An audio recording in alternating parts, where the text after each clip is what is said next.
आपने यहाँ पे आज आपने यहाँ पे पार्क में इनॉग्रेशन करा है 150 सोलर लाइट्स का पार्क इनॉग्रेशन का, क्या कहेंगे तमाम चीज़ों के लिए? देखिए, कालका जी का ये क्षेत्र जो है ये बरसों से तरस रहा विकास के लिए, और लोगों के मन में ये चिंता भी है कि कैसे विकास होगा, क्योंकि यहाँ पर पिछले कुछ वर्षों में सबसे बड़ी कुर्सी पर बैठने के बावजूद भी जनप्रतिनिधि अनुपस्थित रहे और जनता से कटे हुए रहे। लेकिन निगम पार्षद के रूप में योगिता जी ने और सांसद जी के नेतृत्व में तेजी से परिस्थितियां बदली जा रही हैं, और आज जो हम यहाँ देख रहे हैं निगम के फंड से भी अतिरिक्त CSR का फंड लाकर इतना खूबसूरत ये पार्क का निर्माण किया गया है, सोलर लाइट लगाई गई हैं और एक ऐसा क्षेत्र बनाया गया है। वैसे कालका जी बहुत डेंसली पॉपुलेटेड एरिया है, लेकिन उसके बीचों बीच में एक ऐसा ओपन एरिया डेवलप किया गया है जहाँ पे लोगों का आने का मन करेगा। कालका जी के लिए एक बड़ी सौगात है और पूरी दिल्ली के लिए भी, हम सब के लिए भी सीखने जैसा है कि हम बाकी क्षेत्रों में भी इस प्रकार का हो।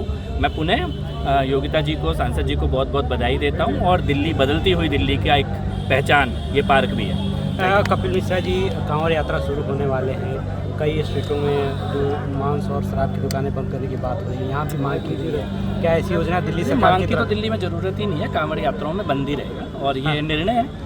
और ज़्यादातर लगभग सभी जो इस प्रकार की दुकानें हैं वो इलीगल हैं, तो वैसे भी वो कानून के तौर पर होनी नहीं चाहिए। कांवड़ के दौरान पर तो विशेष तौर पर ये कानून का पालन सबको करना ही पड़ेगा। तो क्या इस तरीके का कोई अभियान चलाएगी? किसी विशेष आदेश की आवश्यकता नहीं है। एग्जिस्टिंग हमारा जो कानून है और जो नीतियाँ हैं उनके तहत ही ये सब गैरकानूनी दुकानें कांवड़ यात्राओं में इनको अनुमति नहीं दी जा सकती। ठीक, थैंक यू।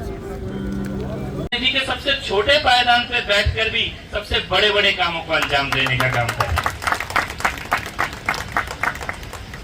आज आप सबके आशीर्वाद से दिल्ली में ऐतिहासिक जनादेश के साथ प्रधानमंत्री मोदी जी के मार्गदर्शन में उनके विजन को इम्प्लीमेंट करने वाली सरकार दिल्ली में है।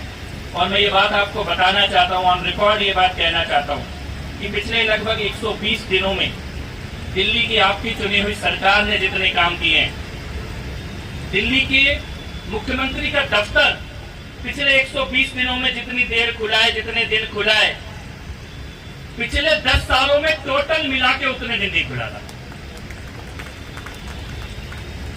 जिस दिन हम लोग, मुख्यमंत्री जी और हम सब लोग सचिवालय के अंदर गए, आदरणीय रामवीर जी ने भी देखा है, वो सचिवालय में मंत्रालयों के अंदर इतनी मोटी धूल की परत जमी हुई थी। वो कह रहे थे यहाँ पे मंत्री और मुख्यमंत्री को आए हुए सालों बीत चुके, दफ्तर में नहीं जा रहे थे, सचिवालय में नहीं जा रहे थे, विधानसभा में नहीं जा रहे थे, जनता की समस्याएं नहीं सुन रहे थे, किसी से कोई लेना देना नहीं था।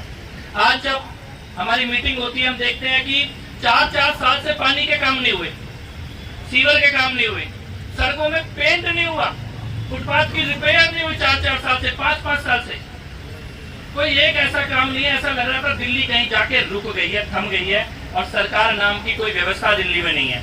लेकिन पिछले 120 दिनों में मैं संतोष के साथ ये बात कह सकता हूँ कि मुख्यमंत्री, मंत्री और विधायक गण जो आपने चुनकर भेजे भारतीय जनता पार्टी के, वो जनता के बीच में उपस्थित हैं। सरकार दिखाई दे रही है, और एक ऐसे विजन के लिए जो प्रधानमंत्री जी ने दिया है विकसित भारत का, उसमें विकसित दिल्ली का अंश पूरा करने का संकल्प लेकर मुख्यमंत्री श्रीमती रेखा गुप्ता जी के नेतृत्व में ये सरकार चल रही है। बहुत सी रुकी हुई चीजें, जैसे एक छोटी सी एक उदाहरण आपको देता हूँ, आयुष्मान योजना, किसी का कुछ नहीं जाना था। वय वंदन योजना 70 साल से ऊपर के लोगों का, किसी का कुछ नहीं जाना था। सेंट्रल गवर्नमेंट पैसा दे रही है, योजना दे रही है, लेकिन अड़के बैठे थे, होने नहीं देंगे। पहले दिन इस सरकार ने, पहले दिन पहली कैबिनेट में कहा कि ये रुकी हुई कोई भी योजना रुकी नहीं रहेगी, और आयुष्मान योजना, वय वंदन योजना दिल्ली के अंदर लागू। डीटीसी की इलेक्ट्रिक बसें तैयार खड़ी थी, डिपो में खड़ी है, कोई चलाने को तैयार नहीं है। आज आपको दिखाई दे रही होंगी डेली बस, दिल्ली में हर जगह चलने लगी है। ऐसी अभी 2500 बसें और चलाएंगे। चाहे वो यमुना की सफाई का मामला हो, सड़कों की रिपेयर मेंटेनेंस का मामला हो, पानी का काम ठीक करने का मामला हो, सीवर का काम ठीक करने का मामला हो, कंटिन्यू।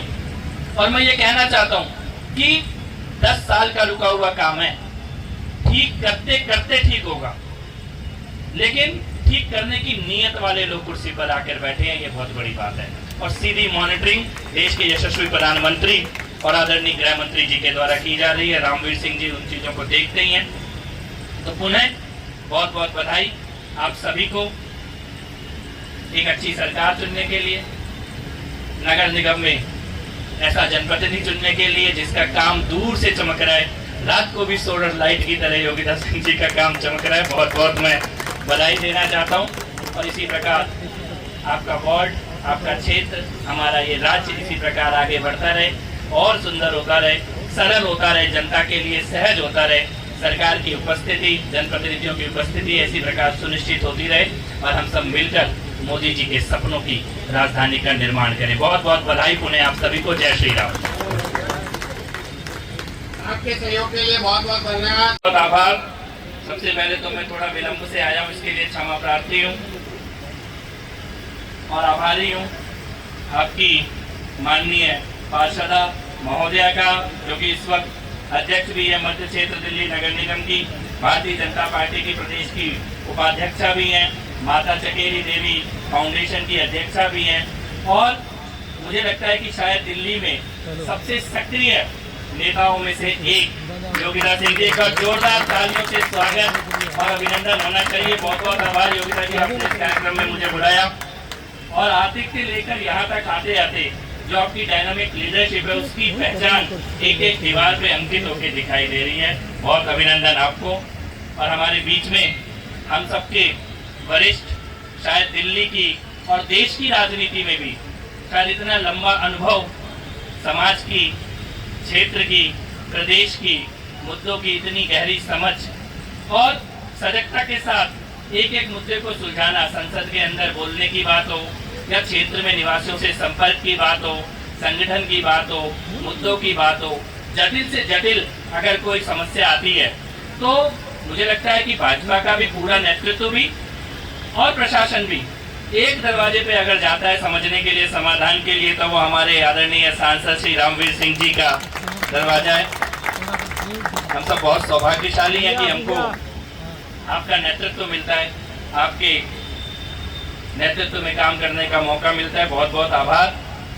अपने क्षेत्र में आपने मुझको बुलाया।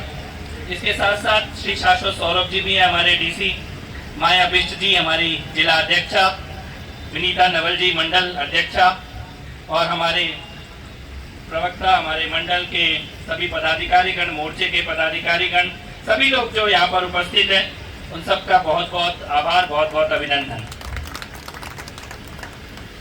जैसा कि मैं कह रहा था कि वहां से लेकर यहाँ तक आते आते ही अपना जनप्रतिनिधि कैसा हो, आदर्श जनप्रतिनिधि।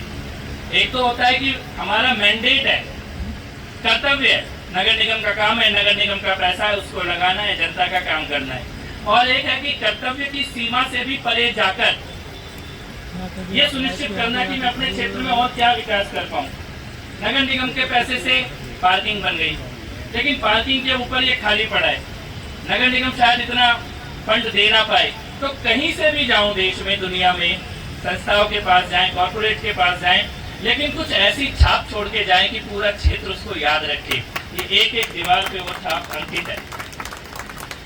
और ये लाइट्स जो लगी हैं और उसके साथ साथ कुछ घंटियां भी लगी हैं छोटी छोटी। मुझे ऐसा लगता है कि दिल्ली का पर्यटन मंत्रालय की जिम्मेदारी भी मेरे पास है। मुझे ऐसा लगता है कि हमको आपसे बहुत कुछ सीखना है, पर्यटन में क्या क्या करना चाहिए। बहुत ही खूबसूरत लग रहा है ये पूरा पार्क और हम सौभाग्यशाली हैं कि इस प्रकार की जनप्रतिनिधि और भारतीय जनता पार्टी ऐसे प्रतिनिधि दे सकते हैं। और मुझे लगता है कि आज मैं ऑन रिकॉर्ड भी कह सकता हूं कि आप तराजू पे तौल सकते हैं जनप्रतिनिधि कैसा होना चाहिए। एक वो भी है जो लंबी लंबी समस्याएं लेकर बैठे रह गए, दिल्ली की सबसे बड़ी कुर्सी पर बैठने के बाद भी इलाके की छोटी छोटी समस्याओं का भी समाधान नहीं किया। सच है कि नहीं है ये बात? उससे बड़ी तो कोई कुर्सी नहीं है ना दिल्ली में। उस पर बैठने के बाद भी रोते रह गए। और एक वो है जो शायद जनप्रतिनिधि के सबसे छोटे पायदान पे बैठकर भी सबसे बड़े बड़े कामों को अंजाम देने का काम करे। आज आप सबके आशीर्वाद से दिल्ली में ऐतिहासिक जनादेश के साथ प्रधानमंत्री मोदी जी के मार्गदर्शन में उनके विजन को इम्प्लीमेंट करने वाली सरकार दिल्ली में है। और मैं ये बात आपको बताना चाहता हूँ, ऑन रिकॉर्ड ये बात कहना चाहता हूँ कि पिछले लगभग 120 दिनों में दिल्ली की आपकी चुनी हुई सरकार ने जितने काम किए हैं, दिल्ली के मुख्यमंत्री का दफ्तर पिछले 120 दिनों में जितनी देर खुला है, जितने दिन खुला है,